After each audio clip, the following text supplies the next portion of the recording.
Represent. We hear the word a lot. Let's find out what it means. Welcome to Northern Vibe. Thanks for tuning in. If we've never met, I'm Matt Maloney, host and founder of Northern Vibe. We're about sharing stories, and this is where curiosity is cultivated. This is where discussions are held with interesting, informed people. Today, Shane Knuth has been good enough to take time out of his extremely busy schedule, and we're going to find out what drives someone to give up 14 years of his life to give service to the people of Hill. Please like and share. We're growing, but we need your help to keep up momentum. North Queensland locals, Shane needs no introduction. But looking at the metrics of our interviews, we're really getting a lot of growth of listeners down south and considerable growth to the west too. So I'll be doing a brief bio for him. But first, we always have a mention in dispatches to a charity. And this week, it's the Dr. Edward Koch Foundation. Now, I've got to declare an interest here.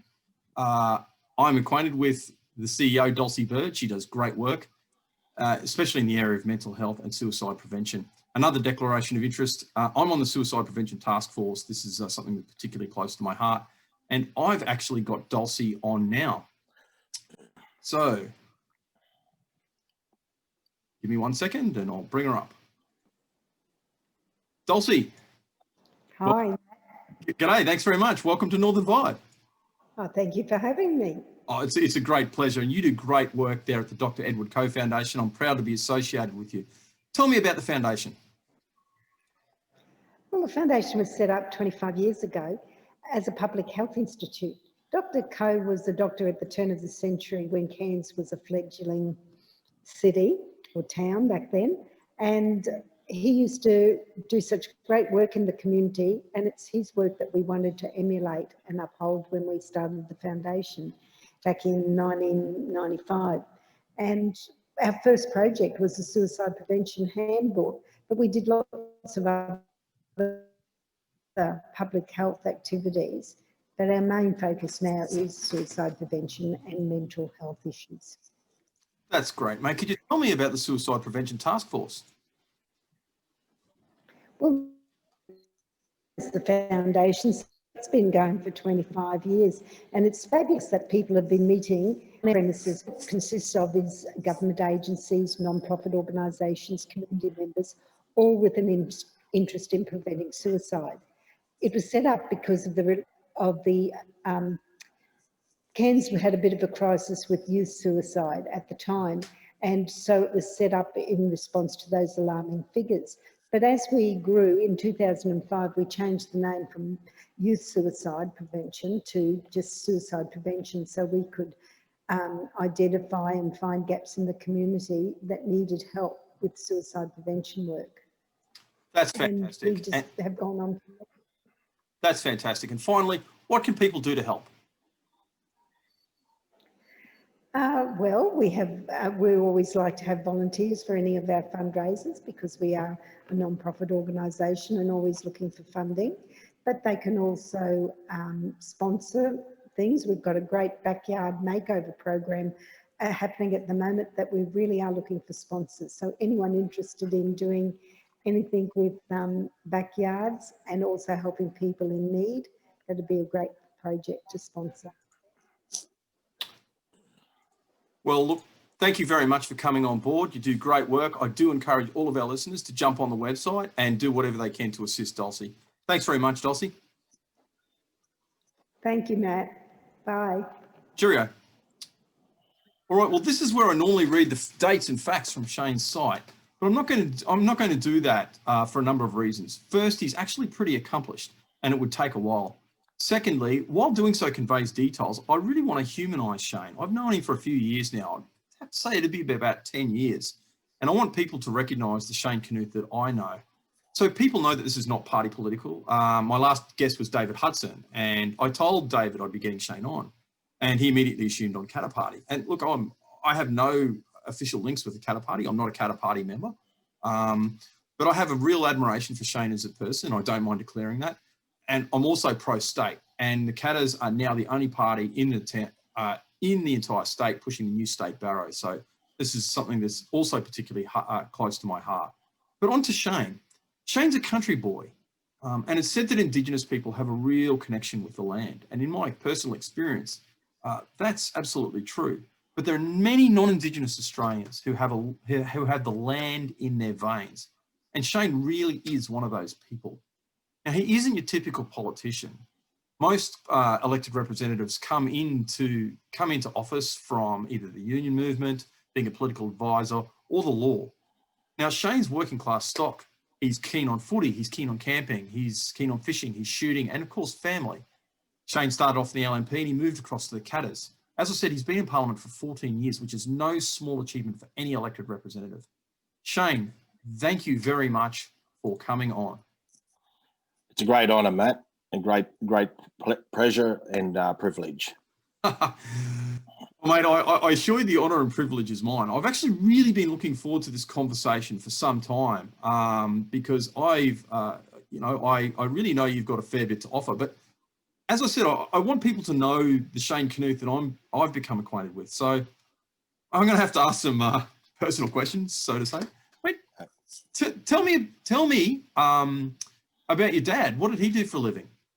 Yeah, my dad, he was brought up in Charters Towers. He moved to Tully, worked in the the Korea Power Station. I was born in Tully. And then later he moved to Collinsville and worked in the power industry in Collinsville. And then later to Townsville, and that's where I got a job with Queensland Rail, and I had 20 years service working for Queensland Rail, worked 10 years on the railway track from Townsville to Mount Isa, and I had 5 years working down in Brisbane when I was playing football, rugby league for Redcliffe at that time. Wow, that's pretty cool. Mate, tell me about your mum. How did she influence your life?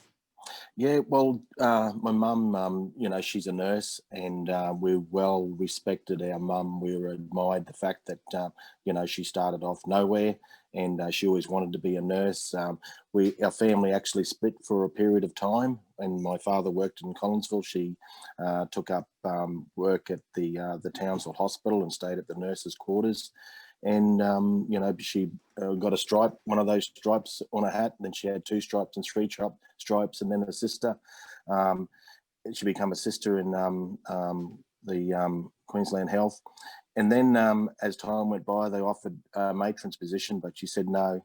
She always wanted to be a nurse, and she stayed in that position. She delivered over 200 babies at that time. So with my mum, with my dad, right now I've got a daughter who's working in an emergency for Queensland Health, and I've got another daughter that's studying up nursing, and she's now working in the Townsville Hospital. Well, that must make you incredibly proud, and she is really contributing to society. But so you've half answered my next question, and let's tell me about your wife and family. Yeah, well, with Heather, she's a daughter of a missionary. We first met in Townsville, and we got married. We had 4 children, and Heather's been with us ever since. And that was my 7th campaign that I got through there last week. And Heather's been with me through those all those campaigns, and it's actually 16 and a half years now, Matt. And what it makes us is the second longest serving MP in the Parliament of Queensland, which I'm quite proud. But I never expected to be there this long. And everything has been a challenge, as you were saying there before. I started off with the Nationals, and had 2 years. I was elected as the member for Charters Towers. Then they abolished the seat, and they created a new seat called Dalrymple. So I ran for that seat, and they pitched me and Rosalie Long up together against each other, 2 MPs. And I just scraped over the line, and I was unhappy with the basically the merger between the Liberals and Nationals. So I ended up joining the KAP, and now I've won 4 terms under the KAP. And but just to mention that too, the seat was abolished, Dalrymple, and I ran for the seat of Hill. And this is my 2nd term as the member for Hill. Well, look, I had a couple of other family-related questions, and I think we can come back to them. You've actually really hit something that is of interest to me, and it's one of the questions that I had further down the track. But why do you think there's been so many changes in your electorate? Like, why has that happened? Yeah, Matt, it's all a great disappointment, and I've just, the major parties constantly actually put in submissions to get rid of me, and somehow somewhere along the line, the Electoral Commission follows those submissions, and I seem to be the one that's sort of, fighting, with those redistributions. And it's been very difficult to some extent, because you get to know all the people within rural and regional Queensland. I was the member for Jericho, I was the member for Aramac and Muttaburra, and all of a sudden, that seat gets abolished, and the next minute you're running for the Tablelands. And it's a great honour. It's a great honour to represent new people, in which I've found many friends up there in the Atherton Tablelands, developed some great relationships, but I had places like Moranbah, Charters Towers, they wiped that out, and then you're running for a new area, which is the Cassowary Coast. And, probably one of the things I was very proud, I was born in Tully, and so I worked hard with that community to help in a number of fields and getting road funding, but also a new grandstand at Tully. I worked with the community, and it's great to be back, even though I was the member for Jericho back in 2004 and member for Alpha and the member for Muttaburra. I could never ever believe in the wildest dreams that I'd be the member for Tully one day. But, likewise, what I was saying there before, I find it an honour and a privilege, and to getting to know, all different people from all different walks of life and background. And just this has been a great experience to me, and it helps us learning in my job of getting outcomes and working with the community. And, you should be proud of what you achieve. It doesn't go unnoticed by people like me. It's like, oh, funnily enough, they've changed the boundaries of where the minor parties are sitting, and yet many of the other people kind of seem to be pretty exempt from that sort of stuff. I don't want to delve too deeply in that, because people will start indicating that I'm a conspiracy theorist. But it does not escape my attention, nor the attention of other people who are even partially aware that happens. And that leads on to another issue that I kind of wanted to get to further, but this is an excellent segue, so I'm not going to miss this opportunity. Of course, something we have deeply in common is a belief in a new state, and of course the 73 electorates in the southeast corner out of the 93 electorates in Queensland, in the Queensland state electorates, that distorts democracy. That they just cannot. That really is, in my respectful submission to anyone watching this, is beyond reasonable argument. But some of the other interesting conversations I've had with many people on here, and something I've never really considered, especially speaking to independents, is some of them have indicated that they believe the two-party system also distorts democracy, perhaps just as much. Wait, could you comment on that? Because you're someone who's got a really unique perspective on this, having been through the kind of party systems and seen things from another of different perspectives. I'd really love to hear your take on that. Yeah, Matt, just in regards to, I mentioned that before, in the 2009 election, where we had 3 North Queensland seats abolished, or you could say 3 seats that stretch from the Rockhampton right through to the Cape York. Those seats were abolished, but the sad part about it is that those seats then were placed down there in Brisbane, so which means the southeast corner had 3 more electorates. Being there since 2004, I've seen a lot of policies that were put in place as a result of the majority of voters in the southeast corner making decisions on what is in the best interest of North Queensland. And one really disappointing factor was the privatisation of the coal component of Queensland Rail. We were raking in $1.8 billion a year that was coming back. It was actually paid to the government for transporting coal on our railway track that was sold. $1.8 billion was raking every year of transport haulage costs. Now that $1.8 billion that was going to hospitals and schools and roads is now going to multinational companies. And sadly, it was the numbers of the southeast corner that made that decision. But there are a lot of decisions we've seen in the past where back in 2016, it was revealed that the Northern region raked in $3.6 billion of funds through royalties, mining royalties. Only $100 million went back to the state of Queensland, and that was revealed in the Townsville Daily Bulletin. And we've constantly seen decisions that are made, such as the dairy industry. We had 270 dairy farmers up there in the Tablelands. Now we're down to 53. Combination of deregulation, federal issues, but also when I tried to put in legislation in the Parliament to help solve that, help them through the Fair Milk Logo Bill, it was the majority of Southern voters that made the decision on what was the best interest of the dairy industry in North Queensland. So these are just some of the factors that, are very disappointing. And I look at it now, we've got decisions that are made. I had a legislation put into Parliament to help do something about the Koch Safer Waterways bills. The majority of voters that voted in the Parliament were Southeast Queensland voters that were making decisions on what's in the best interest of Northerners in how to manage our crocodiles. And what have we got? We still got crocodiles that have taken over our waterways. So these are just some of the issues that frustrate us. And so when it comes to delving and moving forward and pursuing a North Queensland state, that's why we're very, very supportive of this. Yeah, absolutely. And I find there's this really strange dissonance anytime I'm talking to Southerners about this, because something I'm really going to start doing is reaching out to the southeast corner. One of my very early guests was David Pello, who's a Brisbane fella who's really, really supportive of this. Now, when I've engaged other Brisbane people, obviously off air about it, they kind of get dismissive and they don't get it. And I said, well, for us, it's about representation. It's about empowerment. It's about autonomy and control. And they look at me kind of strangely. And I said, well, okay, let's frame this from an Indigenous perspective. And this is when I'm kind of especially talking to your white upper middle class people. I said, well, do you think that Indigenous people should have control over their lives? And they're like, yeah, of course. You think they should be able to make decisions that are relevant to them. So if they're living in a small Indigenous community, be it Arakoon, Lockhart River, or whatever, these places that I've kind of lived in, Cohen, do you think that they should be able to control their lives, make legislation that impacts on them and make decisions that impact on their life? And then I go, of course. And I go, why is it different from me?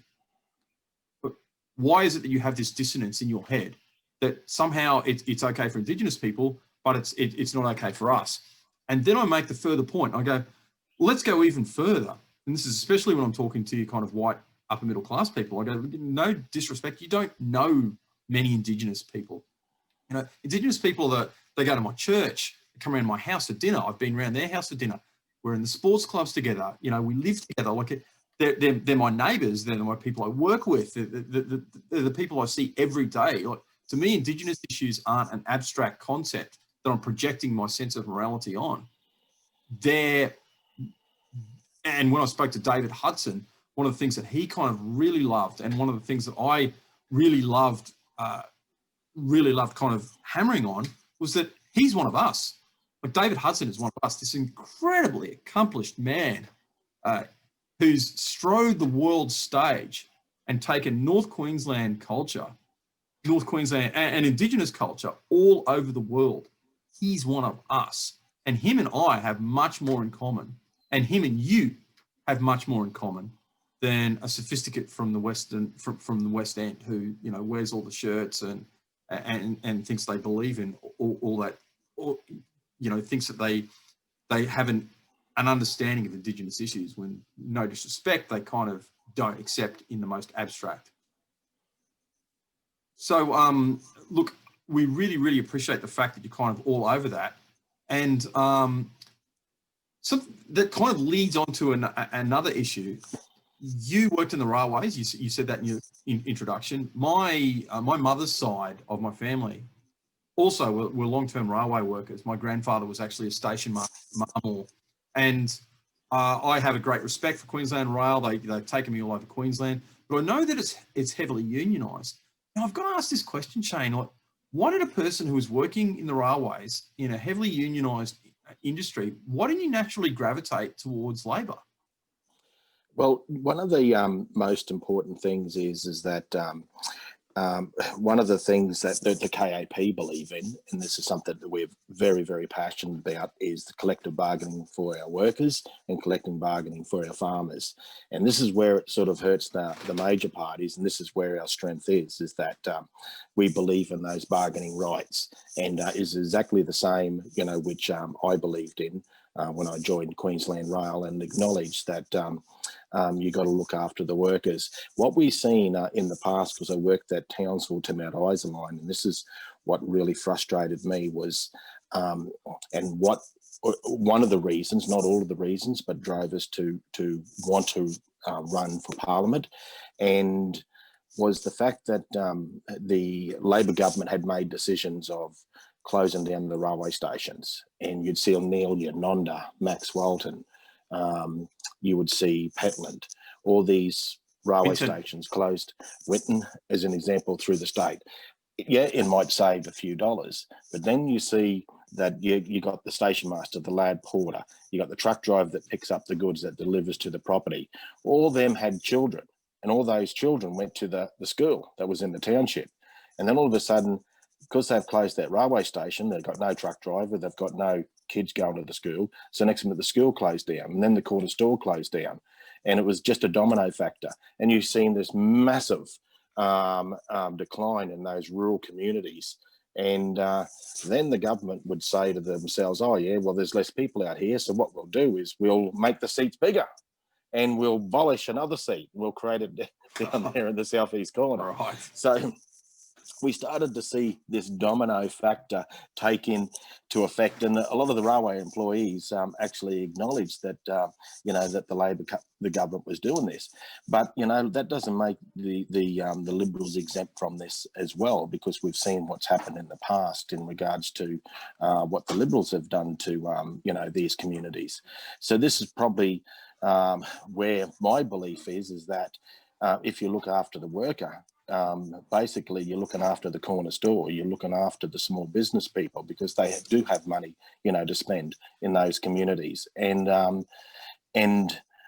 just with also the farmers is what keeps those communities alive as well. And this is probably one thing that the KA pushes very, very strongly is, water infrastructure development, looking after our dairy farmers, looking after our farming industry.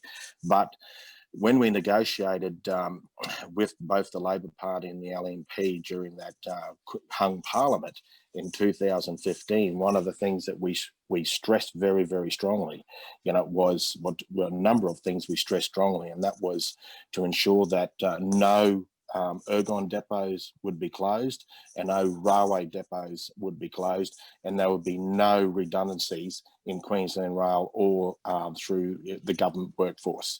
And at the time, we didn't have the numbers. Basically, the Labor Party sided on the back of Peter Wellington, but that was one of our commitments, because we could see the damage that it was doing in closing those railway depots and likewise closing those ergon depots. But we could see what vegetation management was doing to our farmers, and we could also see what the vegetation management laws were actually doing to the Indigenous communities and stopping development in those communities. So yes, what you were saying is, why didn't I go this way?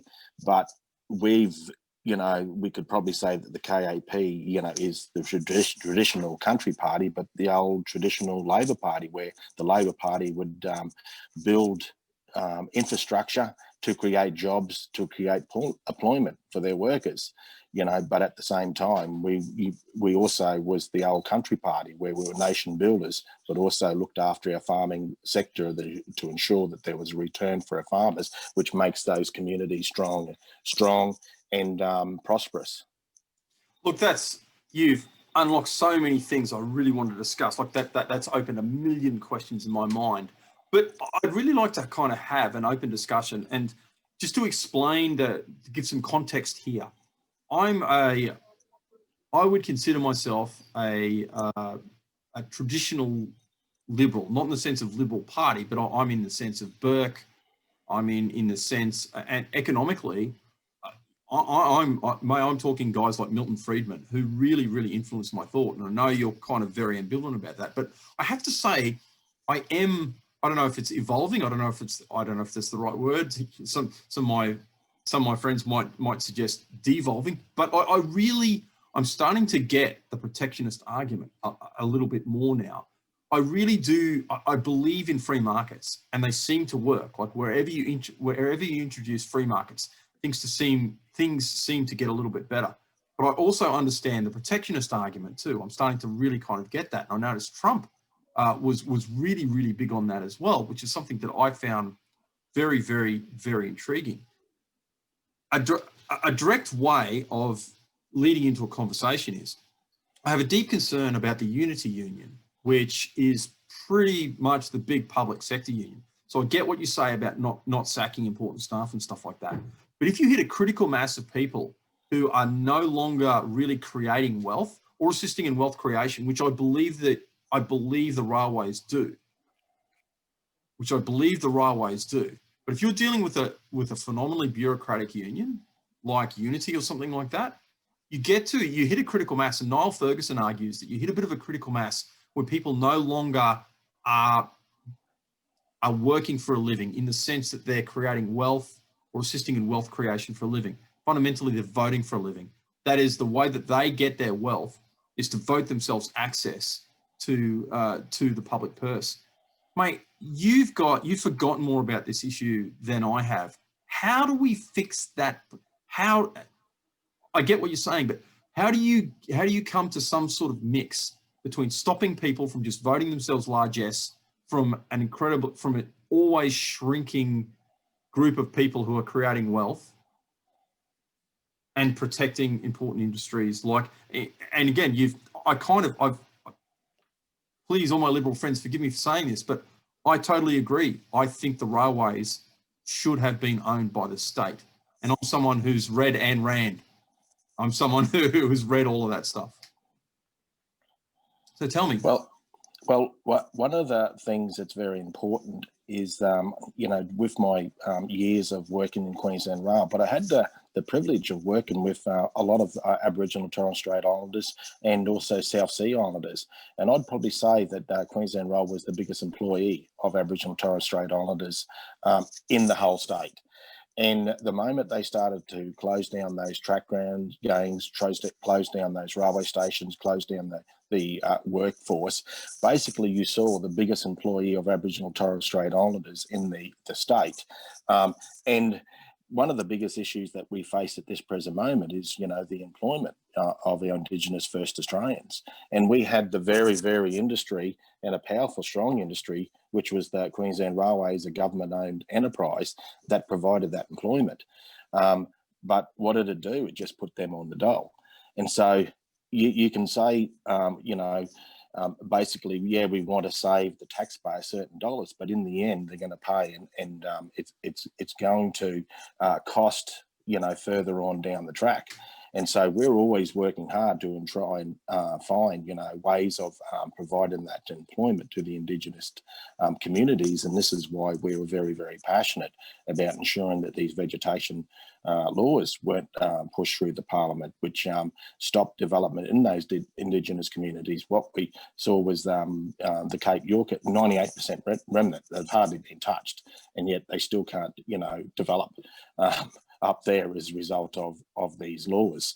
So in the last probably 30 years, I saw the construction of the Burdekin Dam, and that was the decision that was first made by Sir J. Bjelke-Petersen with the support of the Water Board there in the Burdekin, the Dalrymple Shire Council, the Charters Towers Regional Council, also the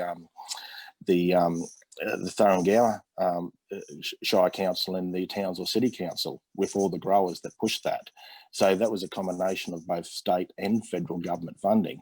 But during that time, there was also the October stock market crash back in '87. And Australia was doing it very, very tough at the time, but North Queensland was thriving because we just finished the construction of the Burdekin Dam. So you need that. You've got to have a balance here. You've got to have infrastructure development to create those jobs, but you've also got to ensure that you've got those government-owned enterprises that are making profit and income back to the state. So when we see the coal component sold, to foreign companies, we're seeing, and what I've been informed was that the latest profit of that coal component raked in $3.6 billion of transport haulage back to those overseas companies. Had we have still owned it, that'll be $3.6 billion, or virtually $3.6 billion that we would have in our hands to use for hospitals and schools rather than corporations and shareholders overseas. Yeah, look, I again, I agree, and I'd like to. I'm sure you understand this is a respectful conversation. Oh yeah. Between two guys, and I'm not even disagreeing. I'm more actually kind of like thinking through my thoughts, and I totally respect your opinion. But what markers do we look for? Now we've got a couple of great comments, so thank you to all the people that are out there commenting, liking and sharing. Please keep doing it. But one of our listeners has articulated it quite well. There is a balance to be found with open markets and protectionism. Protectionism too far can stifle improvements to the market. But by the same token, everything you just said is right. I'm not disagreeing with what you said. So what markers, how do we know when it goes too far, Shane? Like, so for someone like you who is actually making decisions in a seat of power, what do you look at and go, well, okay, this is the kind of protectionism that we like that's going to help. This is the kind of protectionism that's not. Like, say, what government jobs can we shed, I suppose, and what can we not shed? Who are we looking at getting rid of here? Because right now, I'd make this respectful but really firm suggestion. There is too many people on the public payroll right now. There are too many bureaucrats. So we can't on one kind of hand say, well, we need more people employed by the government and we can't sack government workers. But on the other hand, going, well, there's just too much debt and our grandkids are going to be paying for this, and it concerns the hell out of me. So what do you... Well, Matt, just in regards to who we're going to sack, and so I don't have those figures, so I'm not going to come up and say here in this program of who we should sack. Okay, and yeah. I'm not in sacking. And I seen what Newman government did. 14,000 people that were sacked instantly on the spot virtually. And but you've got to remember too, when a lot of these motels that they were doing it tough during that Newman area. A lot of them voted for Newman, but when they sacked all those public servants, they found that main roads weren't stopping there. Government departments weren't stopping at those motels. So 1 minute, you sack people, but all of a sudden someone else is going to lose out here. And so when we are looking at this in general, when we're saying, who wins out, who loses out, I have a dairy farming community, and I've seen what's happening, when the market forces have come in, created this deregulation that, if you're not going to be efficient, get out of the industry. And all of a sudden we've gone from 27, we're down to 53 at this present moment. Here in Queensland, we had 1,500 dairy farmers back in the year 2000. We're now below 300. And this is what that deregulation and this market sort of forces, of what you're probably talking about here. Where is the balance? I probably believe that the balance is way too far, where we've seen big companies wipe out the small. We've seen, the small business completely doing it, tough year in, year out. But you've seen, another major shopping centre, open up here, open up there at the expense of small business. And I remember in Charters Towers, we had 3 fruit stores there, and they were prosperous. They did well. Woolworths promoted, all this fresh fruit. They've opened a new store, promoted all this fresh fruit for 12 months, put the fruit prices right down, wiped out the 3 stores. And then after that, you've seen the prices then, rise up. So these are sort of what we've seen, with these big companies, big corporates, and these market sort of forces that say, hey, let the markets make a decision. There's got to be an element of that protectionism there. And when I've seen, rural decline, when I've seen seats wiped out and expanded as a result of people leaving rural and regional Queensland because there's no jobs. When I'm seeing, the Aboriginal and Torres Strait Islanders out there doing what they know best, fixing, repairing and spiking and re-sleeping and building our railway tracks, and then all of a sudden that's all gone. You've got to, question, privatisation. You've got to question deregulation, and you've got a question, this thinning it out to the lowest common denominator. But where does it actually impact, further on down the track? Well, you're exactly right, and I kind of get that, because Out of Winton when the railway was shut out there, and I can tell you that well, again, you've got more about this, but I know from personal experience that had massive impact on the community, and it wasn't good. And I also agree about multinationals, but here's perhaps the rub, and again, you know, for me, not completely giving up my free market principles, is the issue multinational, massive corporations that are just way too big. And it kind of links back to what you were saying before. Funnily enough, Labor and the left seem to love these really big corporations.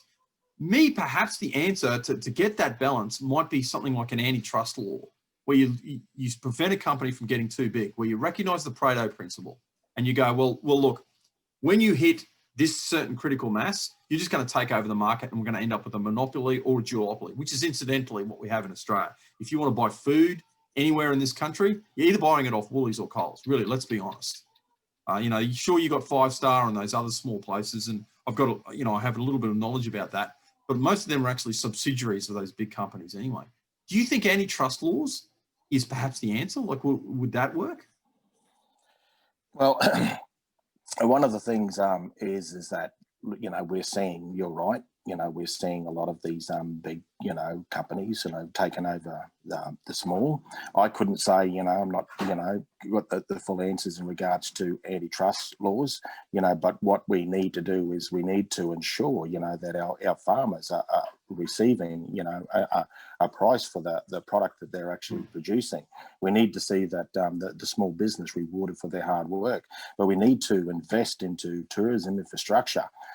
We need to invest into road infrastructure, particularly in these western areas and in rural and regional Queensland. So if you want to see industries, you know, thrive and develop, you need to, and if you talk to a truck driver, they say, hey, if you build these roads, you create the jobs, but you open up, you know, the north, the south, the Cape, and rather than travelling along the Bruce Highway, you actually travel in those inland communities and inland regions, which no doubt open up and develop, you know, those communities and create jobs in those communities. And but we're not actually seeing these inland highways. Yeah, there's been a certain extent, you know, I was pushing this right from the beginning, the Aramac Torres Street Road, Han Highway, you know, we're trying to push that Utan Road, you know, but if you want to see progress into those western regions and also the Cape and in the bush, and also having, you know, trucks and road trains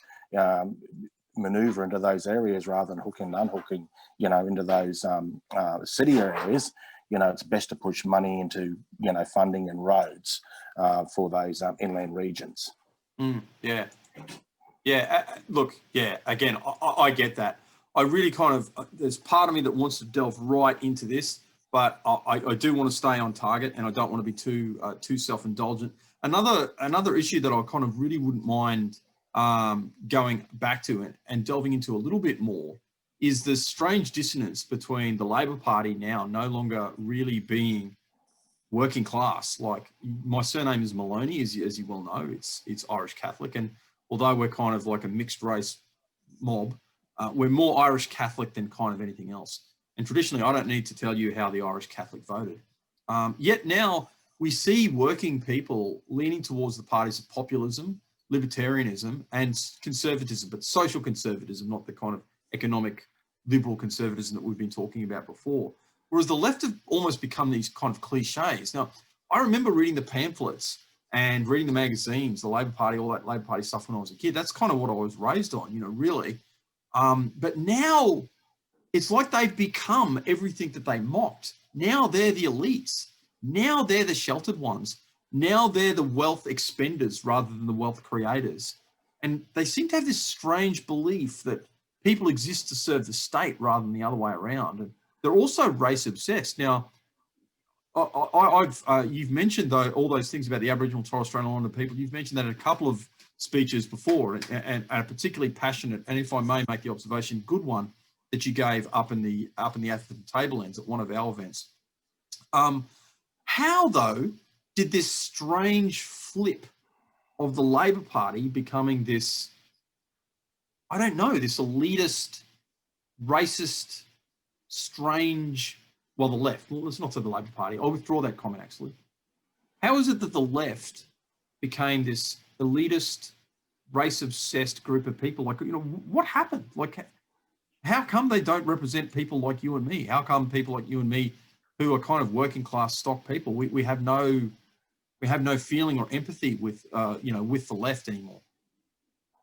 Look, you know, one of the disappointing things, and I saw the change basically when Wayne Goss was in power, and you know, he not only, you know, cut the workforce in the railways, he cut the workforce in the Queensland Health, but he also, you know, cut jobs right across Queensland within the public service. And when it comes to the working class people, I think that they sort of develop more of a leftish policy, and you know, Labor as the past, when it was there basically for the working class people, you know, have this tendency of you know, feeling that they have to get closer to the Greens, and rather than closer to the working class people. And I think that this is where they've lost their identity. You know, with the Liberals and Nationals, they're exactly the same, you know, where, you know, the Nationals will come up in the North Queensland and say one things, and we'll do something about crocs. We will, you know, get rid of the reef runoff laws, but when they go down to Brisbane, they say completely the different. And a lot of times it's, and this is probably what you were saying there before, Matt, you know, in regards to having our own North Queensland state, is that people can make the decisions up here about what is in the best interest for this region, rather than coming up here saying we're for this, but then going down to Brisbane and voting completely opposite to what they're telling the people up here. You know, we don't mind if they're going to be, you know, Liberals, or we don't mind if they're going to be Labor or the Nationals, but just be true to the people. This is probably what, you know, our biggest strength is that we have, you know, with the people up in our region, is that, you know, we're there. We've put in 22 private members bill, the KAP. I was telling everyone before the election it was 16, and we had a look at this, and that one of the office workers said, "No, Shane, you've actually introduced 22 private members bills. That is the small pubs bill, you know, where we were able to get the licence fees reduced to those small rural communities." Nick DeMeadow introduced a bill that related to the visually impaired, and as a result of that, the government took that on board, and we end up, you know, the visually impaired is able to access, you know, disabled parking as a result. I introduced a bill which was called the sugar marketing legislation, and we got that passed through the parliament. Now, there's more security there for the sugarcane farmers, stretching from, you know, Port Douglas right through to the Sunshine Coast. We had the Safer Waterways bills. We had the Fair Milk Mark bill. So what we're trying to do is be transparent, you know, with our constituencies. But our transparency shows that we're not just talking the talk, we're actually walking the walk, or actually doing something. So this probably is where we separate ourselves from the Labor Party. You know, when we're down here, up here in the north, we're talking about we want to assist the farmers and we're going to get rid of the reef runoff laws. We go into Brisbane and we tell them down there that we're going to get rid of the reef runoff laws. We're just straight to the point, not them coming up here and saying, you know, oh, we're going to get rid of them, then go down there and then vote for them. So exactly. Why should they be able to project? Why should they be able to project their principles and values on us? It's just not fair. It's just not right. And David Pilo, he articulated that quite well on one of the interviews. But I mean, what's the you know, and the Catters have been, you know, and again now with the death of North Queensland First, well, because you know they don't have a member or anything anymore. You guys are the only people pushing this, and something that we respect deeply. Do you actually have a kind of policy on this, or is it just like an idea, or can you articulate to, there's a lot of people who are very keen on the new state listening to this. What's your actual stance on it? Well, we've introduced two motions in the Parliament, and the last one was basically for the government to provide $250,000 to do a case study in how the North Queensland state would benefit Queensland, and that was rejected. So with the KAP, we've also had a supporting group that's behind us, but all groups like yourself, and you know, we're trying to get that momentum, but we just need the people behind us. And, you know, we're going to continue on with this because we believe that this is, you know, something that's very, very important, you know, for the North Queensland. But if we want to get true outcomes, better outcomes, it's better off having the members of parliament making the decisions here and having to face the people here in North Queensland about their bad decisions that they make than hiding down in Brisbane, you know, voting for something and then coming up here and saying, oh, hush, hush, be very quiet. You know, I voted against my constituents, you know, down there in Brisbane, but I can't do anything about it because I have to abide by the party system. We really want to have politicians that face the constituency, that vote for them, and that is here in North Queensland, so that, you know, when it comes to railways, when it comes to our small business, when it comes to tourism infrastructure, when it comes to vegetation management, when it comes to dealing with crocs, at least that, you know, they're facing the people that want to do something and want change, and having our politicians based here that is making those personal decisions that are important to us. Yeah, look, and we're trying to come up with these, I don't want to use the word slogans because it implies something that's not particularly deeply intellectual, but slogans can encapsulate, you know, really simple facts really, really quickly. And the ones we're kind of tossing up to kind of use are you and me without the 73, and something that we've borrowed from Mr. Campion, who I know stood against you in Hill, but he asked me to pass on his regards. Actually, I was speaking. Yeah. Peter Campion, he goes, can you pass on my regards to Shane? Tell him I really like him, like it wasn't nothing personal. And so, you know, I suppose that's kind of cool. And you know, one of his slogans that we've liberated is that get out of our wallets and get out of our wallets and get off our backs. You know, I just love those. And we've got a couple of the really positive ones too, like we need another star on the we need another point on the Federation star, and all these kind of things. But yeah, look, we've actually really coming towards the last 10 or so minutes. We do have a couple of we do have a little bit of time. So I just want to encapsulate my understanding of what you just said, and this is just to make sure that it's correct in my head. So fundamentally, what the Katter Party is asking for is to engage in a process so that we can start walking through the process to find out what people want, where boundaries could or should be, and how things could or should be set out. Is that kind of correct?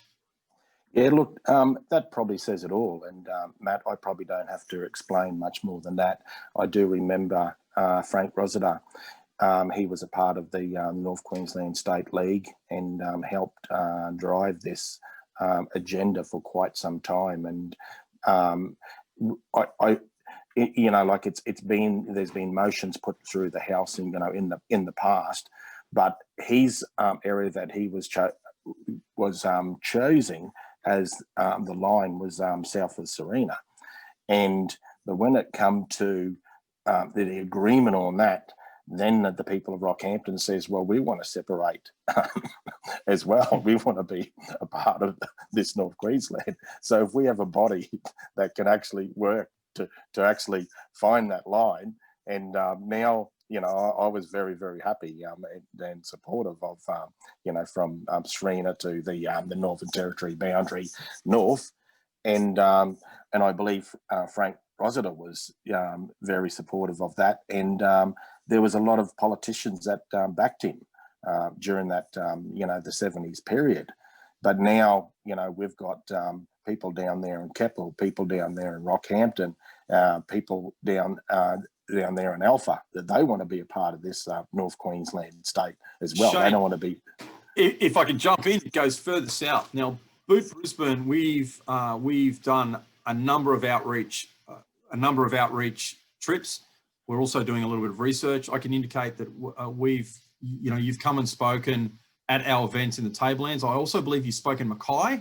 I think that's correct, isn't it? Did you come to Mackay? No, it must have been a lookalike. It might have been Robbie. Yeah. So yeah, I think it was Robbie. Yeah, but look, so we've gone to the Tablelands, as you well know. I've been out to Mount Isa. We've been to Townsville, Mackay, Rockhampton, Gladstone. We went as far south as Bundaberg, and let me tell you, we got a lot of love in Bundaberg, a lot of love, and that's just a discussion point for us. You know, we don't have an official policy. We have a discussion point as to where we think as to where we think the discussion point should be, and that's the 26th parallel. That's in the old colonial kind of documents. That's in the old colonial documents there. So it's surprising just how far south this goes. And if I can also make the observation that David Flint would absolutely love where you're going with this. The only question he would have, because he's a great supporter of the new state. G'day, David. I know you actually tune into Northern Vibe occasionally, and thank you very much for your support for the new state, for Northern Vibe, and for Brisbane generally. One of the only things he's articulated concern with when we're kind of discussing this, he's gone, well, Matt, it's really, really great that you want to set up this process. That's very much in line with the precedent of what happened with the federation movement. So the big question is who's going to be in it?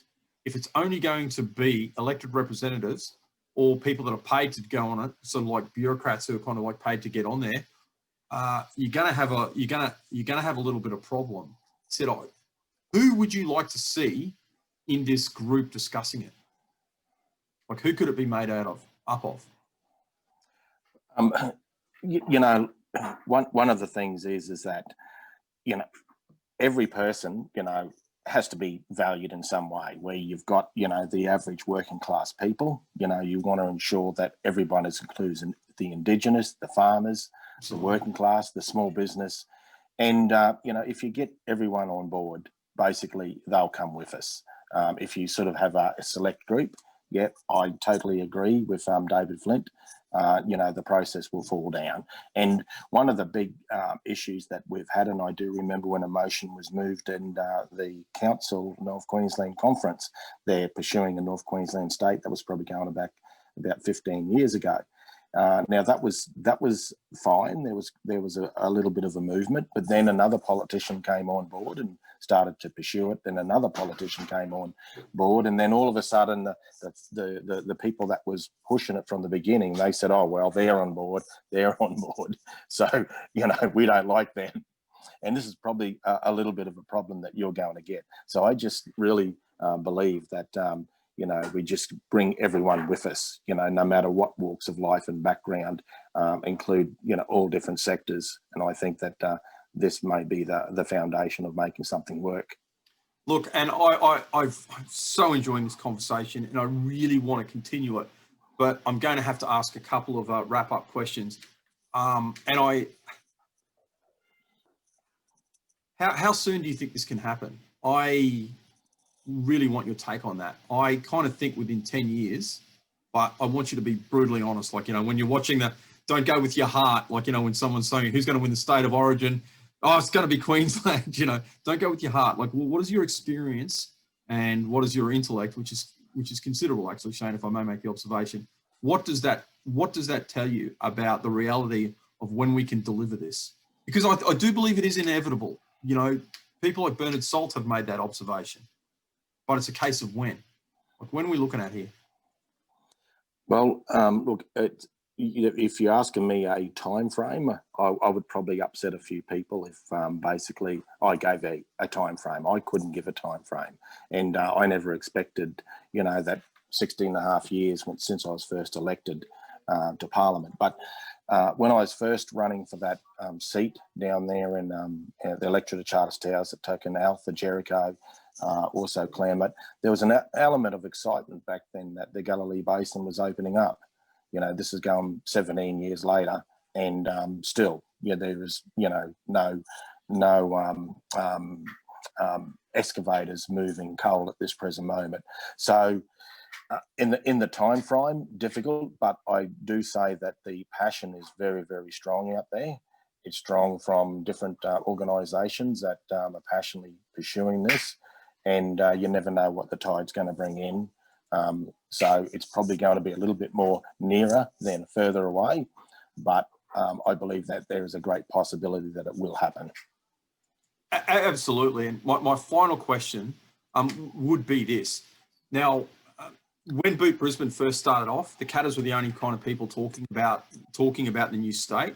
So we were liking and sharing a lot of your stuff on our Facebook site and everyone, and we were trying to get other people involved. And they said, "Oh, you guys are Catter Party?" And I said, "Look, I've got some great friends in the Catter Party. I'm sorry, Shane, I would drop your name and say, look, I'm really well acquainted with Shane Knuth. I have a deep admiration for him.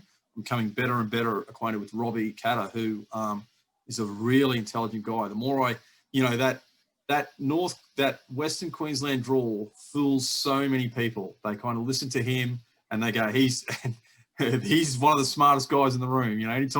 Anytime I hear him talk and I'm looking in a room, I look at the dynamics and I go, Catter, smartest guy here.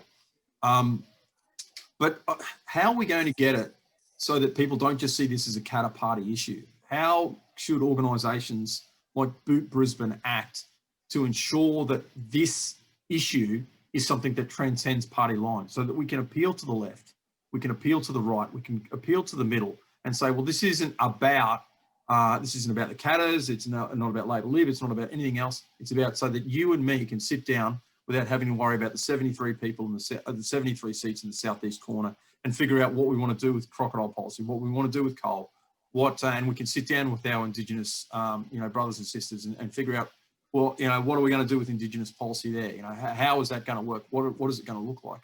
How are we going to get this past a party line now that we really only have one party pushing it, and that's you guys? What should we do? Well, I believe somewhere along the line there needs to be a steering committee and a strong steering committee that basically taps into all the different regions of where we believe that line is going to be.